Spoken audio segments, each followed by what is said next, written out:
Thomas the tank engine has worked his branch line for many years and knows it very well.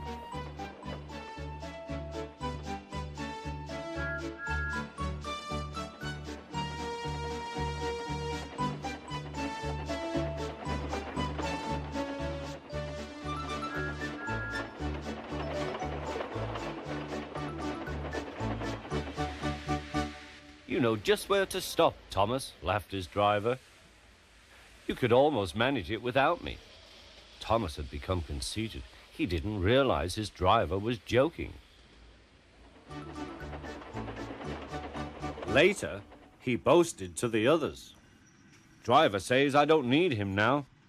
Don't be so daft, snorted Percy. I'd never go without my driver, said Toby earnestly. I'd be frightened.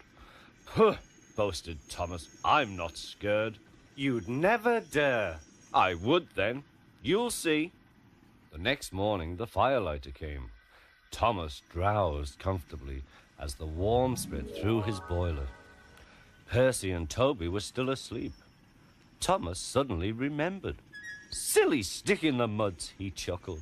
I'll show them. Driver said I could manage without him. I'll just go out. Then I'll stop and wheesh. That'll make them jump. Thomas thought he was being clever.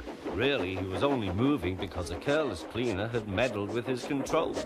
He soon found his mistake. He tried to wheesh, but he couldn't. He tried to stop, but he couldn't. He just kept rolling along. He didn't dare look at what was coming next. There was the station master's house. The station master was about to have breakfast. Horrors! Cried Thomas, and shut his eyes. The house rocked. Broken glass tinkled. Plaster was everywhere. Thomas had collected a bush on his travels.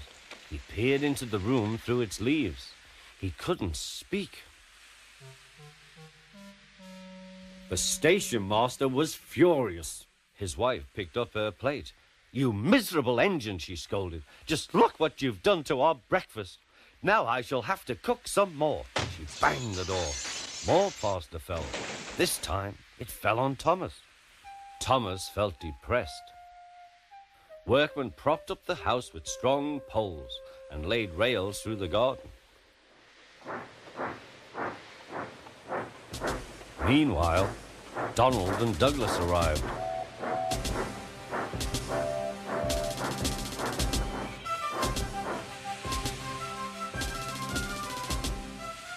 Don't fash yourself, Thomas. We'll soon have you back on the rails, they laughed.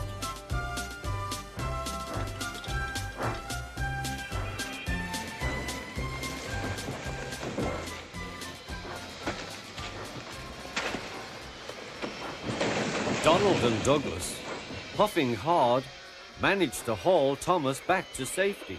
Bits of fencing, the bush, and a broken window frame festooned his front, which was badly twisted. The twins laughed and left him.